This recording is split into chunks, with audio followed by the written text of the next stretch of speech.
The Zephyrian research vessel Telenothus drifted through the debris field like a phantom, its sleek hull reflecting the distant light of a crimson dwarf star.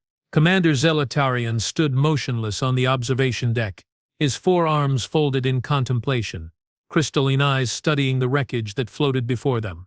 The debris told a story, one of violence, of desperate battle, of species that had fought with a fury his people could barely comprehend. "Analysis complete, Commander," reported his science officer, Morkendith, her voice carrying the melodic undertones characteristic of their species. The debris field contains material from 17 different civilizations. Most fragments date back approximately 2,000 rotations, 2,000 years. The Great Silence had lasted that long, the mysterious cessation of all communication from this sector of the galaxy. Entire star systems had gone dark overnight, billions of voices silenced in an instant. The Zephyrian Council had finally authorized this expedition to discover what had happened here, in what their archives called the Terminus Sector. Any signs of the source? Siltharion's voice resonated with barely contained curiosity. His people were explorers, scholars, beings driven by an insatiable hunger for knowledge. They had spread across 3 star systems not through conquest, but through understanding. They studied, they catalogued, they preserved. Negative, sir. Whatever caused this, it's gone now. Or so they thought. It was Ensign Veltaris who first spotted the anomaly, a massive object drifting at the edge of sensor range, partially obscured by the gravitational distortion of a nearby asteroid. Unlike the twisted wreckage that surrounded them, this object was intact, whole, waiting. "Commander," Veltaris called out, his voice tight with excitement, "you need to see this." The main view screen flickered to life, displaying an image that made every Zephyrian on the bridge fall silent. The ship, for it was clearly a ship, was unlike anything in their databases. Massive, angular, built with a brutality of design that spoke of war, not exploration. Its hull was scarred with what appeared to be weapon impacts, yet it maintained structural integrity. Dark alloy plating absorbed light rather than reflecting it, making the vessel appear as a wound against the stars. "Hull configuration unknown," Morkendith reported, her fingers dancing across crystalline control interfaces. "Material composition partially unknown. The ship appears to be constructed from multiple elements not present in our periodic table." "Life signs?" Shiltarian asked, though he suspected he already knew the answer. "Negative. The ship appears to be completely dead. No energy signatures, no thermal emissions, no signs of active systems. A derelict. A ghost ship from a war that had consumed civilizations." Sir Veltaris spoke again, his voice trembling slightly. "I'm detecting something else. There's writing on the hull." The view screen magnified, focusing on a section of the ship's exterior. There, etched into the dark metal in symbols that seemed to writhe in the starlight, were markings that made Zilitharion's primary heart skip a beat. "Terran Federation, Dreadnought Prometheus." Below that, in smaller text that the ship's translation matrix struggled to parse, "They shall know fear." "Terran," Morkendith whispered. "That word, it appears in some of our oldest archives. References to a species from the outer rim beyond the galactic barrier. But sir, according to our records, the Terrans went extinct over 3,000 years ago." Zilitharian felt a chill run through his exoskeleton. The Terrans, humans, as they had called themselves, were legend among the older spacefaring races. Stories told of a species so savage, so unrelentingly violent, that they had been driven to extinction by a coalition of civilized worlds. The archives spoke of beings who turned war into art, who found beauty in destruction, who refused to surrender even when faced with impossible odds. "Prepare a boarding party," he commanded. "Full environmental suits. We're going aboard." "Sir," Morkendith protested, "the Council's directives specifically state, the Council sent us here to find answers." Siltariani interrupted. "That ship may contain the key to understanding what happened to 17 civilizations. We have a duty to investigate."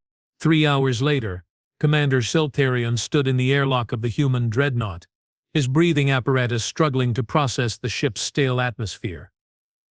The boarding party had managed to activate minimal life support, though the ship's power levels remained mysteriously low. Every corridor they had traversed told the same story: battle damage, hasty repairs, the desperate improvisation of a crew fighting for survival. The ship was massive beyond comprehension. Corridors wide enough to accommodate their entire research vessel, bulkheads thick enough to stop orbital bombardment. This wasn't just a warship. It was a fortress designed to carry war across the galaxy. "Commander," called out tech specialist Quilvanith from ahead. "You need to see this." They had reached what appeared to be the ship's primary armory. The blast doors, each weighing several tons, hung partially open, twisted by some tremendous force. Inside, weapon racks stretched into the darkness, but they were empty. Every gun, every missile, every device of destruction had been removed, except for one. At the center of the armory, surrounded by what appeared to be multiple layers of containment fields and warning beacons, sat a single device. It was small, perhaps the size of a Zephyrian torso, and utterly unremarkable. A simple metal cube with no visible controls, no apparent function, no indication of its purpose. But it radiated wrongness. Every instinct a Zephyrian possessed screamed at him to flee, to run, to put as much distance between himself and this thing as possible. The device seemed to bend light around it, creating an optical distortion that hurt to look at. "Direct analysis," he commanded, though his voice cracked slightly. Quilvanith approached with his scanner, though he moved with obvious reluctance. "Commander, this is impossible. The device it's not here." "What do you mean?" "I mean it doesn't exist. According to my scanner, there's nothing in front of us. Empty space." "But," he gestured helplessly at the clearly visible cube, "we can all see it." Morkandith joined them, her own instruments producing similar readings. "The containment fields are still active, powered by some internal source, but sir, the energy signatures they're containing, they don't match any known physics." A Zephyrian approached the nearest control panel, its surface covered in human script. Their translation matrix worked frantically, parsing the meaning of words that seemed to exist at the edge of comprehension.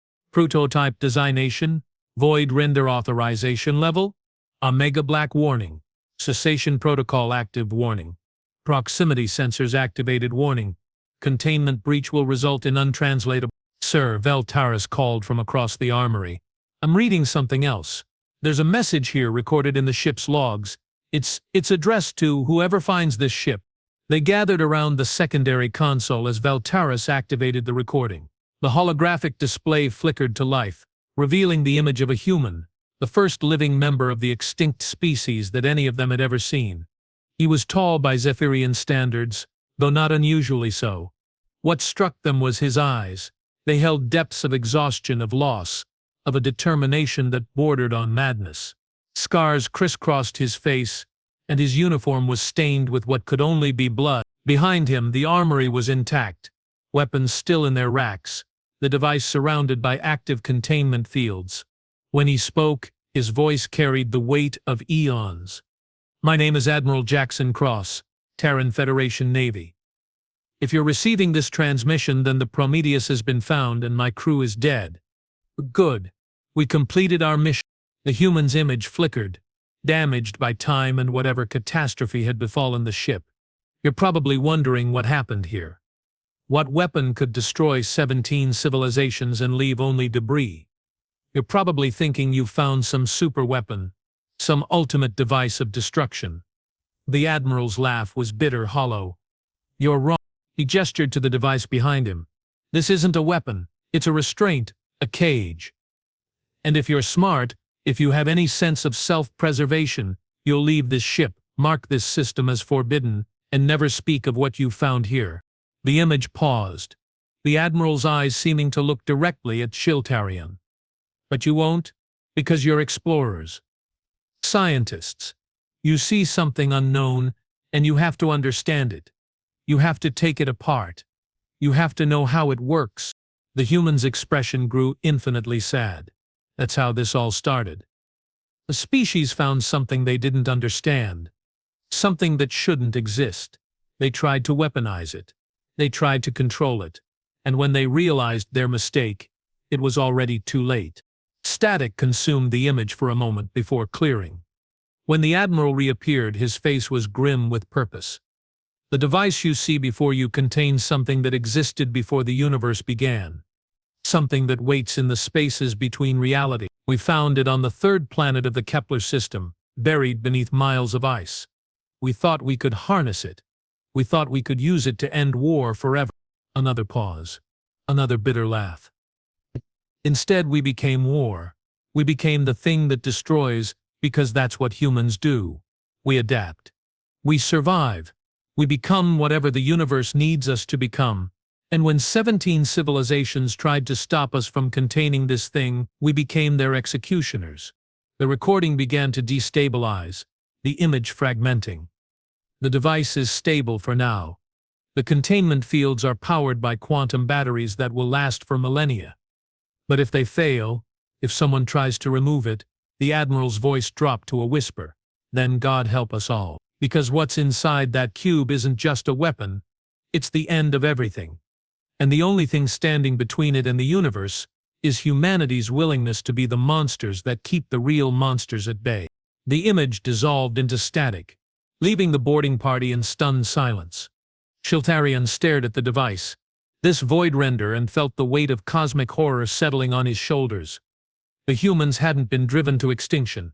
They had sacrificed themselves, become guardians of something so terrible that 17 civilizations had chosen death rather than let it be unleashed. "Commander," Morkendith whispered. "What do we do?" Before he could answer, alarms began to sound. Not from their ship, from the human dreadnought.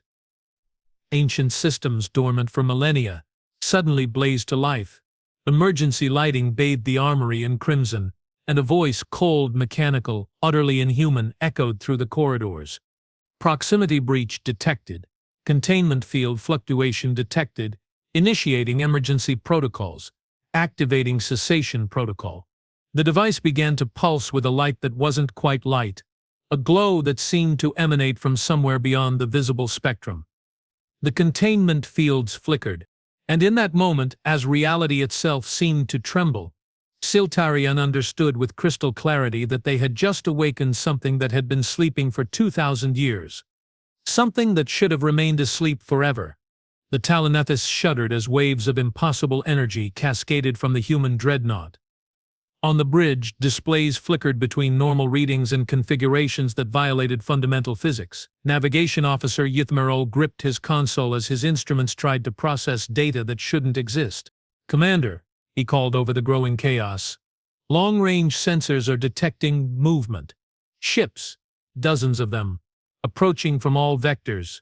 Chiltarian materialized on the bridge via emergency transport, his environmental suit still dripping condensation from the human ship's atmosphere. His crystalline eyes held a terror that his crew had never seen before. "Identification. Unknown configurations. But sir, they're not moving like any ships I've ever seen. They're phasing, appearing and disappearing at random intervals. And the energy signatures," Ythmarl's voice faltered, "they match what's coming from the device." Through the main view screen, they watched as space itself began to tear. Not the familiar blue-white of hyperspace transitions, but wounds in reality, bleeding darkness that seemed to consume light itself.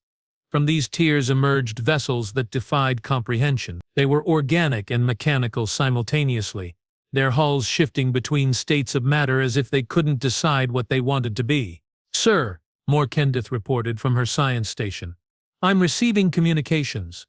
Multiple sources. But the transmissions they're coming from inside our own ship." "That's impossible. The signals are originating from our quantum communication array, but they're not being transmitted by us. It's as if something is using our own systems to speak to us." The main display shifted, revealing a face that would haunt Chiltarian's dreams for the rest of his life. It was humanoid, but wrong in every conceivable way. Where eyes should be, there were voids that seemed to stretch into infinity. Its mouth moved with words, but the sounds came from everywhere and nowhere at once. "We thank you," the entity spoke, its voice layering over itself in harmonic frequencies that made the crew's exoskeletons ache. 2,000 years of silence. 2,000 years of waiting. The human guardians have finally failed. Zephyrian forced himself to speak. What are you? We are what remains when civilizations forget how to die. We are the shadow that follows progress. We are the price of ambition. The entity's non-face shifted, revealing teeth that appeared to be made of crystallized screaming. We are the devourers of context. The 17 civilizations, Morkendith whispered. You destroyed them. Destruction is too simple a word. We consumed their meaning, their purpose, their very reason for existing. And now, thanks to your curiosity, we shall do the same to the rest of the galaxy. The transmission cut out, leaving them in a silence that felt heavier than the void itself. Around them, the impossible ships began to move with purpose, converging on positions that formed a perfect geometric pattern. Zephyrian recognized it from ancient mathematical texts, a configuration designed to maximize dimensional instability. Emergency message to the Council, he commanded. Maximum priority. Tell them. He paused, struggling to find words that could convey the magnitude of their mistake. Tell them we found the source of the Great Silence, and tell them to prepare for war.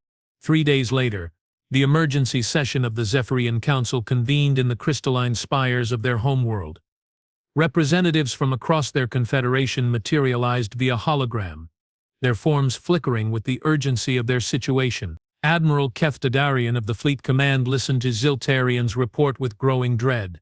Impossible, declared Councillor Zephyrian, his aged features sharp with disbelief. You're describing entities that violate the fundamental laws of physics, beings that exist outside reality. It's the stuff of mythology. Then explain the disappearance of the Aldara system. Zephyrian countered. Explain how an entire star system, 12 billion inhabitants, simply stopped existing 3 days ago. Not destroyed. Not evacuated. They never existed at all. Every record, every memory, every trace of their civilization has been erased from history. The council chamber fell silent. The Aldara system had been their closest ally, a trading partner for over 1,000 years. Yet when they had checked their archives after Zephyrian's warning, they had found nothing. No treaties, no trade agreements, no diplomatic correspondence, as if 12 billion souls had been edited out of existence itself. What are our options? Admiral Kefdarian asked, though she already feared the answer. Limited, replied military strategist Nextevrian. These entities, the Devourers, they don't attack physical targets. They attack the concept of existence itself. How do you fight something that can unmake the very idea of your species? The humans found a way, Zephyrian said quietly. It contained one of these entities for 2,000 years. If we could study their methods, the human ship is gone. Morkendith interrupted. Long-range sensors show the entire debris field has been cleaned, as if it never existed. The only reason we remember it is because we were in hyperspace when the erasure occurred. The weight of their situation settled over the council like a funeral shroud. They were facing an enemy that could not only destroy them but make it so they had never existed in the first place. Their fleets, their technology, their entire civilization was built around the assumption that reality followed certain rules. But the Devourers existed outside those rules. There is one option, Kefdarian said slowly. The archives contain references to a human survivor, someone who escaped the Terminus sector before the Great Silence. If the records are accurate, she would be in stasis aboard a generation ship in the Helix Nebulous. A human? Zephyrian's voice carried obvious distaste. The archives describe them as barely civilized savages. What could one of them possibly tell us that our greatest minds cannot determine? How to kill the unkillable. Zephyrian replied, how to fight an enemy that shouldn't exist. The humans didn't just contain one devourer, they held it for 2 millennia. They understood these things in a way we're only beginning to grasp. The debate continued for hours, but in the end, the mathematics were unavoidable. Every day they delayed. Another system disappeared from existence. The Devourers were spreading across the galaxy like a plague of unbeing, consuming not just worlds but the very concept of those worlds. They had to find the human. Dr. Catherine Mills awakened to the sound of alarms and the acrid smell of burning electronics. The stasis pod's emergency release had activated automatically, flooding her system with stimulants and combat drugs. Her enhanced nervous system processed the situation with mechanical efficiency. Her ship was under attack. The generation ship New Horizon had been her home for over 2,000 years of subjective time. Built in the final days of the Terran Federation, it carried 30,000 humans in cryogenic stasis toward a distant star system where they might rebuild their civilization. Catherine had awakened every few decades to perform maintenance, to update the ship's course, to ensure that humanity's remnants survived their journey into exile. She had never expected to awaken to find alien ships surrounding them. The Zephyrian vessels were beautiful in their own way, sleek, crystalline, designed by a species that valued aesthetics as much as function. But they had weapons trained on her ship, and their communications arrays were broadcasting surrender demands in 17 different languages. Catherine made her way to the bridge, her bare feet silent on the metallic deck plates. At 6 feet tall, with the enhanced musculature common to her generation, she would have been an imposing figure even without the aura of barely controlled violence that seemed to emanate from her every movement. Her auburn hair was cropped short in military fashion, and her green eyes held depths that spoke of battles fought and terrible prices paid. The bridge was a monument to human engineering, brutal efficiency wrapped in ergonomic design. Every surface was within arm's reach, every control optimized for split-second decisions in the chaos of combat. Catherine slid into the captain's chair and activated the communication array. "This is Dr. Catherine Mills, commanding officer of the Terran vessel New Horizon," she said, her voice carrying the authority of someone accustomed to being obeyed. "You have 30 seconds to explain why you're threatening my ship and my people." The response came quickly. A holographic alien appeared on her main screen, tall, graceful, with crystalline eyes that spoke of intelligence and desperation in equal measure. When it spoke, its voice was translated into crisp, military English. "Dr. Mills, I am Commander Ziltharian of the Zephyrian Confederation. We need your help. The galaxy is under attack by entities from your people's past. Entities called the Devourers." Catherine's blood went cold. "That's impossible. We contained the last Devourer 2,000 years ago. The Voidrender Devourer has been compromised. The containment fields failed when our research team investigated your derelict vessel. The entity has escaped and it's summoning others. Entire star systems are disappearing from existence. We need to know how your people fought them." For a long moment, Catherine said nothing. She had hoped, prayed that humanity's final sacrifice had been enough, that their willingness to become the galaxy's guardians had ended the threat forever. But deep down she had always known this day would come. "How many of them are active?" she asked. "We've detected 17 distinct signatures. They appear to be growing stronger as they consume more reality." 17. Catherine closed her eyes and felt the weight of cosmic responsibility settling on her shoulders. When humanity had first encountered the Devourers, there had been only one. It had taken the combined might of the entire Terran Federation, the sacrifice of 1 billion soldiers, and the transformation of their entire species into weapons of war to contain it. Now there were 17.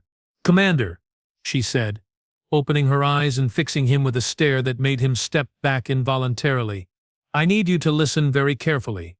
The Devourers aren't just monsters, they're the universe's immune system. When a civilization becomes too advanced, too successful, they appear to reset the balance. They don't destroy, they erase. They make it so you never existed in the first place. How do you fight something like that?" Catherine's smile was sharp as a blade. "You don't fight them. You become them. You embrace the monster inside you and use it as a weapon. You sacrifice everything you are to become everything they fear." She paused, studying the alien commander. "But first, you have to understand what humanity really is. We're not just another species, Commander. We're the universe's mistake. We're the children of a dead world that learned to survive by becoming death itself. And when the galaxy needed monsters to fight monsters," her smile widened, revealing teeth that seemed too sharp for a human mouth, "we volunteered. The transmission cut out, leaving Zephyrians staring at a blank screen and wondering if they had just found their salvation or doomed themselves by awakening something even worse than the Devourers. Behind him, unnoticed by his crew, the ship's quantum sensors detected a brief energy spike. For just a moment, something had looked back at them through the communication array, something that wore Catherine Mill's face but possessed eyes like burning stars, something that was no longer entirely human. The first battle took place in a star system that no longer had a name, because after the fighting ended, it had never existed at all. Catherine Mills stood on the bridge of the hastily retrofitted Zephyrian dreadnought Ascendant Truth, watching through sensors as reality itself became a battlefield. 3 weeks had passed since her awakening. 3 weeks of desperate preparation as the Devourer plague spread across the galaxy like cosmic cancer. The Zephyrian Confederation had mobilized every ship, every weapon, every resource at their disposal. They had studied human tactical doctrines, reverse-engineered Terran weapons technology, and done everything in their power to prepare for a war against entities that existed outside the laws of physics. It wasn't enough. "Status report," Catherine commanded, her voice carrying an authority that made seasoned Zephyrian officers obey without question. 17 Devourer signatures confirmed.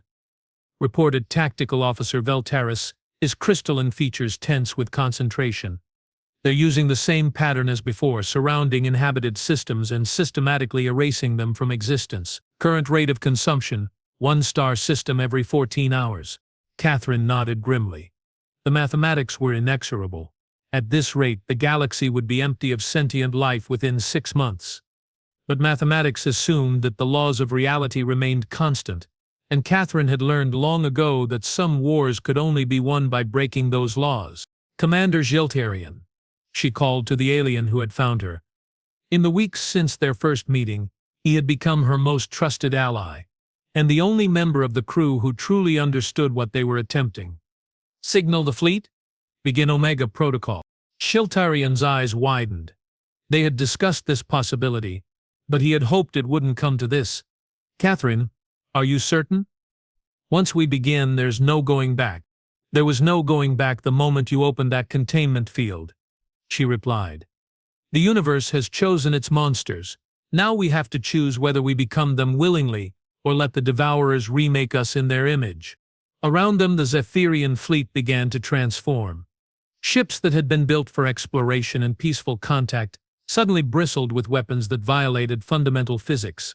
Quantum torpedo launchers that fired ammunition made from crystallized paradox. Energy weapons that drew power directly from the zero-point field. Shield generators that protected not just against physical attacks, but against the concept of being attacked. This was humanity's final gift to the galaxy. The knowledge of how to wage war against reality itself. The first Devourer appeared without warning, phasing into existence at the system's edge. It was massive beyond comprehension. A ship the size of a small moon, its hull shifting between states of matter as if it couldn't decide whether to exist or not. When it spoke, its voice came from everywhere and nowhere, transmitted directly into the minds of every living being in the system. "You have learned well from your predecessors," it said, its tone carrying what might have been approval. "The humans taught you to think like weapons, but you remain bound by the illusion of existence. We shall correct this error." The space around the Devourer began to writhe, reality twisting as it prepared to unleash its erasure field. Planets, stars, entire sections of space-time would simply stop existing, edited out of the universal equation as if they had never been. But Catherine was ready. "All ships," she commanded. "Initiate Protocol 7, Authorization Mills Alpha Omega Black." What happened next would have been impossible to describe to anyone who hadn't witnessed it firsthand. The Zephyrian fleet didn't just attack the Devourer, they attacked the concept of the Devourer. Quantum weapons fired ammunition that existed in superposition, simultaneously hitting and missing their targets until the universe was forced to choose which version of reality was correct. Tucked energy beams carved through space-time itself, creating wounds in existence that bled impossible colors. The Devourer recoiled, its form flickering as the barrage struck home. For the first time in eons, it experienced something it had almost forgotten. "Pain. Impossible," it transmitted, its mental voice wavering with what might have been confusion. "You are creatures of matter and energy. You cannot harm that which exists beyond existence. You're right, Catherine replied, her words carried by quantum communicators directly into the entity's consciousness. But we're not creatures of matter and energy anymore.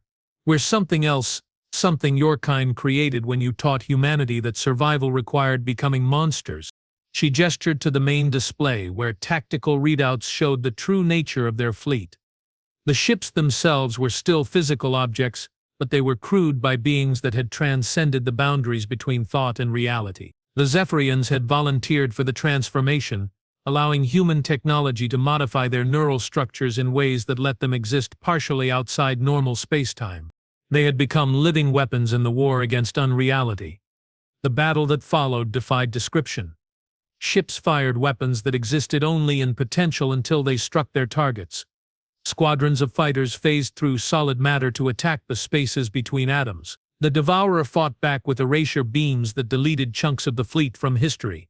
But Catherine's forces had learned to exist in multiple timelines simultaneously, preserving themselves through quantum redundancy. It was war as humanity had always fought it, not with honor or glory, but with absolute commitment to survival at any cost. The final confrontation took place in the system where it had all begun, the coordinates where the Terran dreadnought Prometheus had made its last stand 2,000 years ago. 16 Devourers had been destroyed or banished in the weeks of fighting that followed the first battle. But the last one was different. Older, stronger. It had been the first to escape, and it had used its freedom to prepare for this moment. Catherine stood alone on the bridge of her ship, having ordered the crew to evacuate to minimum safe distance. What she was about to attempt had never been tried before, not even by humanity at the height of their power. Catherine. Silterian's voice crackled over the communication array from his position aboard the evacuation vessel. You don't have to do this. We can find another way. No, she replied, her hands moving over controls that no longer followed the laws of physics. This is what humanity was created for. This is why we were allowed to exist in the first place. We are the universe's antibodies, and it's time to complete our function. The final Devourer hung before her ship like a wound in space-time, its form more stable than its kin had been. It had learned from their defeats, adapted, evolved. When it spoke, its voice carried the weight of eon. You have impressed us, daughter of Earth. Your species has exceeded our expectations. But this ends now. We will unmake you as we unmade your predecessors, and the galaxy will know peace through emptiness. You're wrong about one thing, Catherine said, initiating the final sequence.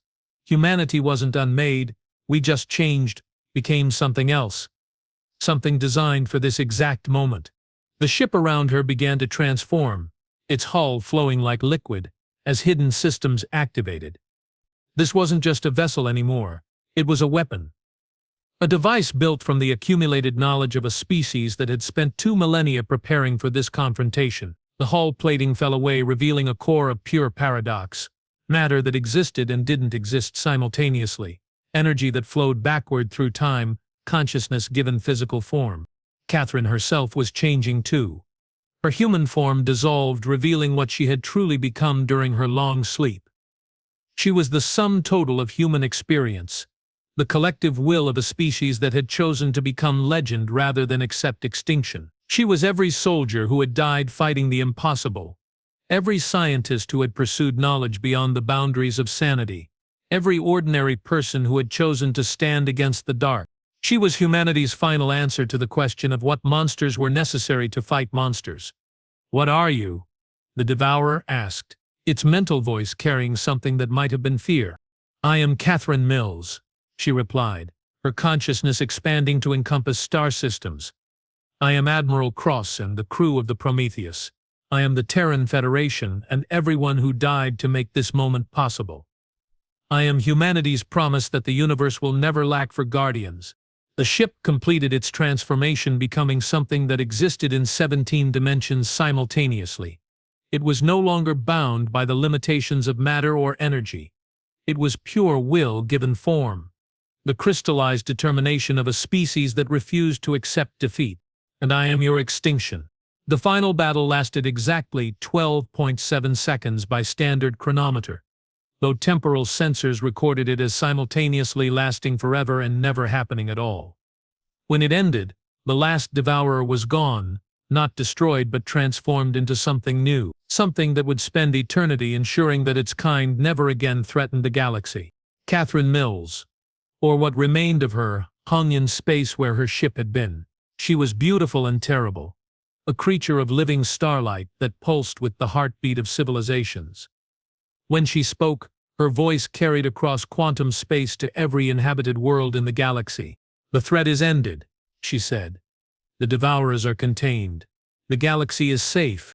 For now," Siltarian transmitted from his ship.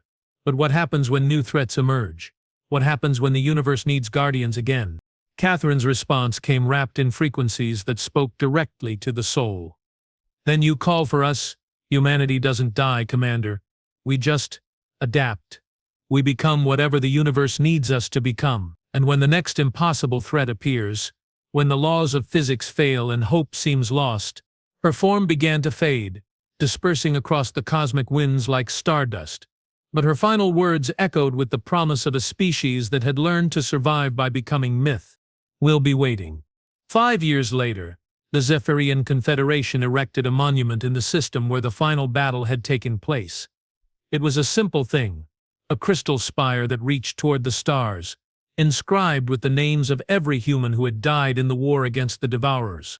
But those who visited it reported strange phenomena. Sometimes, in the space between heartbeats, they would see shapes moving in the starlight, familiar forms walking among the crystal formations, checking the names, ensuring that no sacrifice was forgotten. The monument's central inscription, written in 17 languages, carried a simple message. Here stood humanity. They were monsters when monsters were needed. They were heroes when heroes were required. They were human when nothing else would suffice. The galaxy remembers. And in the deepest archives of the Confederation, sealed away from casual access, was a single file containing emergency protocols, instructions for making contact with the Guardians who watched from beyond the veil of reality, procedures for calling humanity home when the next impossible threat arose. Because somewhere in the spaces between worlds, Catherine Mills and her people waited, patient, vigilant, ready to become whatever the universe required them to be. The galaxy had learned an important truth in those dark days. Sometimes the greatest acts of love required becoming the very thing you fought against. Sometimes salvation came not from heroes but from monsters who chose to be heroic. And sometimes, when the darkness grew too deep and the threats too terrible, the only answer was to call for the humans. They would come. They always came. Even if they came as nightmares made flesh, as living weapons wrapped in the memory of compassion, as the universe's own antibodies given consciousness and purpose, they would come. Because that's what humans did. That's what they had always done. That's what they would always do. Forever.